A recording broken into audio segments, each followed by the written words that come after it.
नमस्कार, मैं डॉक्टर शिवाली चौहान हूँ और एमएससी गवर्नमेंट कॉलेज भरतपुर में असिस्टेंट प्रोफेसर के पद पर कार्यरत हूँ। आज हम फिजिक्स के BSc part third paper third solid state physics के टॉपिक हॉल प्रभाव यानी हॉल इफेक्ट के बारे में चर्चा करेंगे। 1879 में साइंटिस्ट हॉल ने कई एक्सपेरिमेंट्स किए जिनके रिजल्ट से उन्होंने यह निष्कर्ष निकाला कि जब कोई सेमीकंडक्टर या कंडक्टर यानी अर्धचालक या चालक में किसी दिशा में यदि करंट बह रही है, करंट फ्लो कर रही है, उसके परपेंडिकुलर यानी लंबवत दिशा में यदि मैग्नेटिक फील्ड यानी चुंबकीय क्षेत्र आरोपित करते हैं तो उन दोनों के दिशाओं के लंबवत एक विद्युत क्षेत्र उत्पन्न हो जाता है। In 1879, on the basis of experimental results, scientist Hall showed that in any semiconductor or conductor, when a magnetic field is applied perpendicularly to the direction of the current flowing in semiconductor or conductor, then an electric field develops in it whose direction is perpendicular to both applied electric field and the current direction। तो जैसा कि हमने बात की कि एक semiconductor है, उसमें इस डायरेक्शन में करंट फ्लो हो रही है और z डायरेक्शन में जो कि करंट फ्लो के परपेंडिकुलर डायरेक्शन है में यदि मैग्नेटिक फील्ड यानी चुंबकीय क्षेत्र लगाते हैं तो इन दोनों डायरेक्शन के परपेंडिकुलर ये जो y डायरेक्शन है, इस डायरेक्शन में एक इलेक्ट्रिक फील्ड यानी विद्युत क्षेत्र उत्पन्न हो जाता है। इसे हॉल प्रभाव यानी कि हॉल इफेक्ट कहते हैं। इसे हम डिटेल में देखें। ये हमारा कोई सेमीकंडक्टर या कंडक्टर है, ये सैंपल है, हमारा स्पेसिमेन है। अब जैसा कि हमने बात की कि डायरेक्शन, ये x डायरेक्शन है, ये y डायरेक्शन है इसमें और ये z डायरेक्शन ली है हमने। आप कोई भी एजेस ले लीजिए। ये कॉर्नर को हमने ओरिजिन ले लिया है और इसके किनारों पर हमने अपना कोऑर्डिनेट एक्सिस बना लिया है। तो ये x डायरेक्शन है, इसके परपेंडिकुलर y डायरेक्शन है और इसके परपेंडिकुलर ये z डायरेक्शन ली है। ये कैसे लेते हैं? ये दाहिने हाथ के नियम, राइट हैंड रूल के नियम के अनुसार हम डिसाइड करेंगे। जैसे यदि हमने ये x डायरेक्शन ले लिया है और ये y डायरेक्शन, ये दो डायरेक्शन आप डिसाइड कर लीजिए। ये वाला x ले लिया है और ये y डायरेक्शन ले लिया, तो z डायरेक्शन कैसे देंगे? राइट हैंड रूल से ये x से y की तरफ हमने उंगलियां घुमाई हैं। जैसे ये यहाँ घूमी हुई है तो x से y की तरफ घूमी हुई है, ये यहाँ से x से y डायरेक्शन में। तो जो अंगूठे की दिशा है वो आपको z की डायरेक्शन देगी। तो इस तरह से आपने एक कोऑर्डिनेट एक्सिस डिसाइड करना है, एक्स और वाई आपको डिसाइड कर लेने हैं। तो थंब की जो डायरेक्शन है वो जेड डायरेक्शन होगी। अब हमने जैसा बात की कि स्पेसिफाइन में जो सेमीकंडक्टर और कंडक्टर का आपने लिया है, उसमें किसी एक दिशा में आपको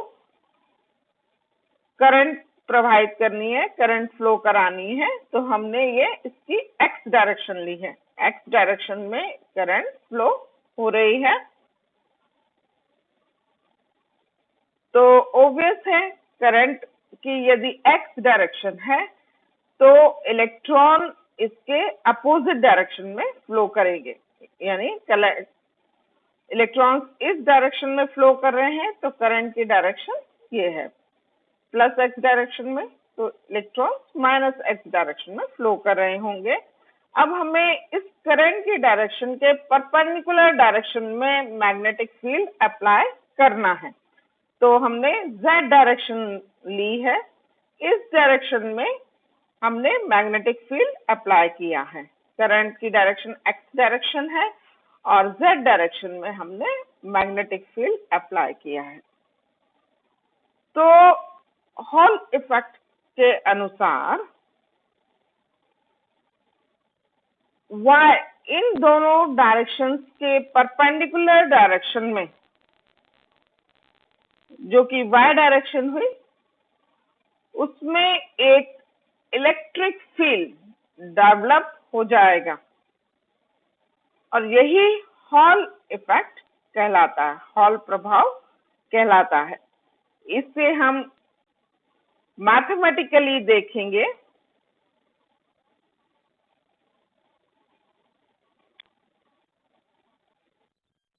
जब आपने इस डायरेक्शन में, एक्स डायरेक्शन में करंट फ्लो कराई है, तो जैसा कि हमने बात की, तो माइनस एक्स डायरेक्शन में, या इसको यदि यूनिट वेक्टर के टर्म्स में बात करें कि हमने आई कैप डायरेक्शन में, आई कैप डायरेक्शन एक्स की direction, i cap unit vector हो गया, तो आई कैप डायरेक्शन में हमने करंट फ्लो कराई है, तो ऑब्वियस है माइनस आई कैप डायरेक्शन में इलेक्ट्रॉन्स का फ्लो होगा, क्योंकि हम करंट की जो डायरेक्शन है वो इलेक्ट्रॉन के फ्लो के अपोजिट लेते हैं, विपरीत दिशा में लेते हैं। तो इलेक्ट्रॉन यदि माइनस आई कैप डायरेक्शन में है तब करंट फ्लो कर रहे हैं, या तो आई कैप डायरेक्शन करंट की डायरेक्शन होगी। और के कैप डायरेक्शन, जेड में यूनिट, जेड की दिशा में जो यूनिट वेक्टर है वो के कैप होता है, तो के कैप डायरेक्शन में हमने मैग्नेटिक फील्ड ली हुई है। अब चूंकि इलेक्ट्रॉन का फ्लो हो रहा है और हमने मैग्नेटिक फील्ड यानी चुंबकीय क्षेत्र अप्लाई किया है, तो ऑब्वियस है कि इलेक्ट्रॉन्स पर एक फोर्स लगेगा, जिसे किससे देंगे, मैग्नेटिक फील्ड के कारण जो चार्ज फ्लो अगर हो रहा है तो उस पर एक फोर्स लगता है। तो फोर्स किससे दिया जाता है, Q into V cross B। V क्या है, वेलोसिटी ऑफ द चार्ज। यहाँ पर इलेक्ट्रॉन्स हैं तो velocity of the electron, V cross B। B क्या है, मैग्नेटिक फील्ड है जो कि हमने अप्लाई किया है। तो Q charge of the electron है और हमें पता है इलेक्ट्रॉन के ऊपर नेगेटिव चार्ज होता है, तो और हमने इलेक्ट्रॉन पे जो चार्ज है उसे E लिया है, इस कारण से यहाँ माइनस E है, Q की जगह माइनस E लिया। और V वेलोसिटी है यानी वेग। अब चूंकि इलेक्ट्रॉन की डायरेक्शन माइनस आई कैप है, इलेक्ट्रॉन माइनस आई कैप डायरेक्शन में फ्लो कर रहे हैं, तो वेलोसिटी माइनस आई कैप डायरेक्शन में। तो जो वेलोसिटी ली है दैट वो वी एक्स, और दिशा हो गई माइनस आई कैप, तो v की जगह minus v x i cap, या तो वी एक्सियल यहाँ है और ये माइनस आई कैप यहाँ पर रखा हुआ है।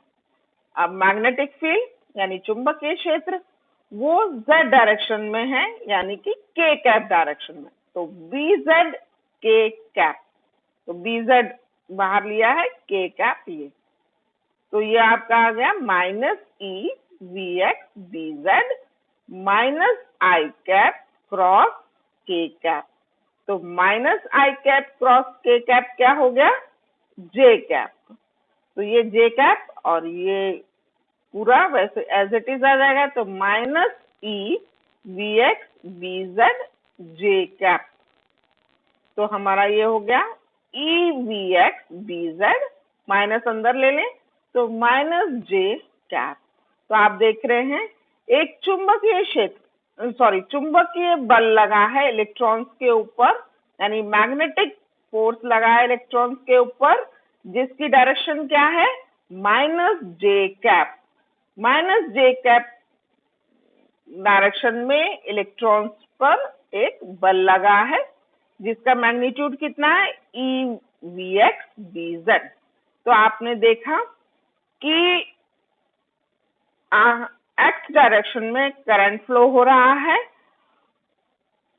और आपने जेड डायरेक्शन में मैग्नेटिक फील्ड लगाया है, तो इलेक्ट्रॉन्स पर एक फोर्स लगा है।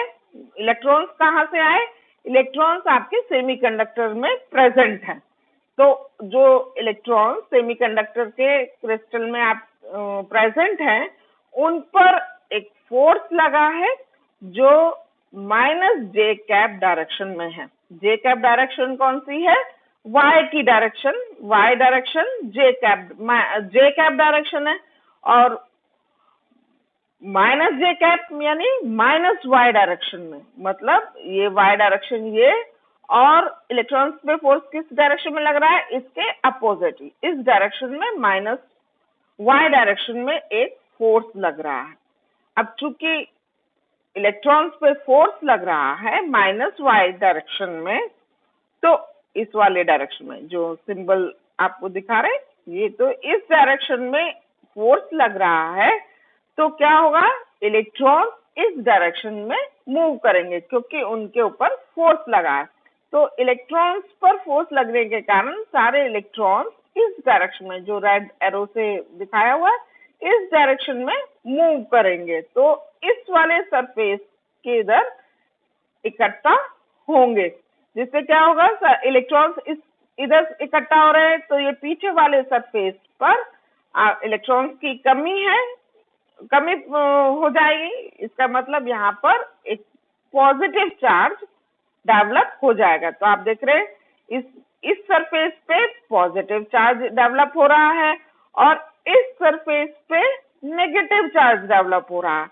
तो मतलब एक फेस पे नेगेटिव चार्ज और इस फेस पे पॉजिटिव चार्ज, तो एक इलेक्ट्रिक फील्ड डेवलप हुआ।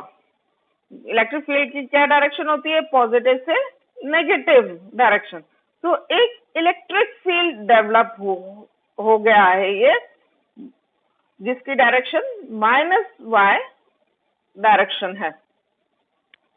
तो इस इलेक्ट्रिक फील्ड के कारण इलेक्ट्रॉन्स पर एक फोर्स लगेगा। कितना होता है वो फोर्स, इलेक्ट्रिक फील्ड के कारण इलेक्ट्रॉन्स पे फोर्स कितना होता है, QE।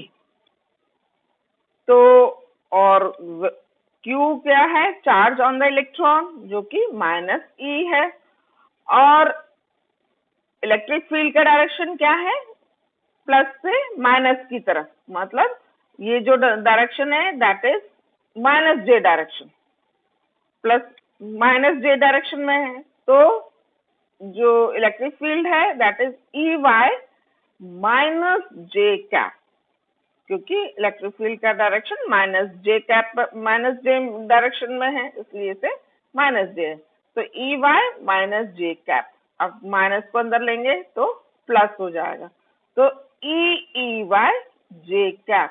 तो आप देख रहे हैं जो इलेक्ट्रिक फील्ड डेवलप हुआ है उसके कारण जो इलेक्ट्रॉन्स पर फोर्स लगेगा और वो उस फोर्स के डायरेक्शन कौन सी होगी, जे कैप, और मैग्नीट्यूड ई वाई। तो आपने देखा कि इलेक्ट्रॉन्स पर फोर्स लगा जिसके कारण इलेक्ट्रिक फील्ड डेवलप हुआ, और इलेक्ट्रिक फील्ड डेवलप होने के कारण, चूंकि इलेक्ट्रॉन्स पर इलेक्ट्रिक फील्ड के कारण भी फोर्स लगता है, तो इलेक्ट्रिक फील्ड के जो कारण जो फोर्स है वो जे कैप डायरेक्शन में है, जो कि इसका जे कैप डायरेक्शन कौन सी, वाई की डायरेक्शन है ना। तो आप देख रहे हैं मैग्नेटिक फील्ड के कारण जो फोर्स है उसकी डायरेक्शन तो माइनस जे कैप है, और इलेक्ट्रिक फील्ड के कारण जो फोर्स है उसकी डायरेक्शन जे कैप है। मतलब दोनों जो फोर्सेस हैं, इलेक्ट्रिक फील्ड और मैग्नेटिक फील्ड, एक के कारण जो दोनों फोर्सेस हैं वो अपोजिट डायरेक्शन में लगते हैं। तो ये तब तक ये मूवमेंट, ये जैसे मैग्नेटिक फील्ड के कारण जो एक्युमुलेशन है चार्जेस का अपोजिट सरफेसेस पे, ये कब तक चलेगा, जब तक कि दोनों फोर्स, मतलब मैग्नेटिक फोर्स और इलेक्ट्रिक फोर्स, दोनों एक दूसरे को बैलेंस नहीं कर लेते। तो उस स्थिति में जब बैलेंस हो जाएगा, तब ये इलेक्ट्रॉन्स का मूवमेंट रुक जाएगा, इलेक्ट्रॉन्स का इस सरफेस पर आना रुक जाएगा। उस केस में जो बैलेंस कंडीशन में क्या होगा, दोनों फोर्सेस के मैग्नीट्यूड बराबर हो जाएंगे। तो ई वाई जो इलेक्ट्रिक फोर्स के कारण है, और जो मैग्नेटिक फोर्स के कारण e we x v z, ये दोनों बराबर होंगे। तो e y is equals to v x v z. तो हम जानते हैं जो करंट डेंसिटी है, मतलब जो धारा घनत्व है, वो किससे दिया जाता है, J X equal to N Q V x. V X इसलिए लिया है क्योंकि जो करंट है वो एक्स डायरेक्शन में फ्लो हो रही है, इसलिए करंट डेंसिटी की डायरेक्शन जे एक्स ली है। और जो वेलोसिटी ऑफ इलेक्ट्रॉन्स है वो भी एक्स डायरेक्शन में, तो वी एक्स हालांकि माइनस आई कैप में है डायरेक्शन, करंट की डायरेक्शन आई कैप है। तो और एन क्या है, n concentration of charge carrier है, कंसंट्रेशन ऑफ इलेक्ट्रॉन्स यहाँ पर है क्योंकि हम इलेक्ट्रॉन्स की बात कर रहे हैं। तो J X is equal to N Q V X, जहाँ क्यू चार्ज कैरियर पे जो चार्ज है उसे क्यू से रिप्रेजेंट किया है। तो यहाँ वी एक्स की वैल्यू हम पहले से ले, यहाँ वी एक्स की वैल्यू क्या है, यहाँ हमने देखी थी v x equal to e Y upon we z. यहाँ से v x equal to e Y upon we z आएगा, उसे हम इधर रख दें वी एक्स को e Y upon we z. तो जो करंट डेंसिटी है, मतलब जो धारा घनत्व है, वो क्या हो जाएगा, N Q E Y upon we Z, जहाँ N concentration of charge carriers, या हिंदी में से जो आवेश वाहक है उसकी सांद्रता, और क्यू आवेश वाहक पर जो आवेश है उससे रिप्रेजेंट किया गया है। तो 1/n⁴, हम n⁴ इधर ले जाएं और jx नीचे ले जाएं, तो 1/n⁴ will be equal to EY upon VZ jx। jx को राइट हैंड साइड में ले आए हैं तो नीचे चला गया है, और n⁴ को लेफ्ट साइड में। तो 1/n⁴ is equal to EY upon VZ jx। इसे हम हॉल कोफिशिएंट RH से रिप्रेजेंट करते हैं। हॉल कोफिशिएंट क्या है, RH is equal to EY upon VZ jx। तो ये जो हॉल कोफिशिएंट RH निकाला है हमने हॉल इफेक्ट की मदद से, वो हमें कई सारी क्वांटिटीज को निकालने में सहायता करता है, जिसे कि हम नेक्स्ट वीडियो में डिटेल में स्टडी करेंगे। हॉल कोफिशिएंट को निकालकर हम किन किन क्वांटिटीज को किस प्रकार से निकाल सकते हैं, इसे हम डिटेल में स्टडी करेंगे। तो एक बार हम हॉल इफेक्ट को समराइज करें। हॉल इफेक्ट क्या है? यदि आप कोई सैंपल कंडक्टर या सेमीकंडक्टर का सैंपल लेते हैं और उसमें एक डायरेक्शन में, किसी डायरेक्शन में करंट फ्लो कराते हैं और उस करंट के डायरेक्शन के परपेंडिकुलर डायरेक्शन में मैग्नेटिक फील्ड अप्लाई करते हैं, तो इन दोनों डायरेक्शन के परपेंडिकुलर डायरेक्शन में आपको एक इलेक्ट्रिक फील्ड मिलता है। ये हॉल इफेक्ट या हॉल प्रभाव कहलाता है। अब नेक्स्ट वीडियो में हम हॉल कोफिशिएंट के बारे में डिटेल में चर्चा करेंगे। धन्यवाद।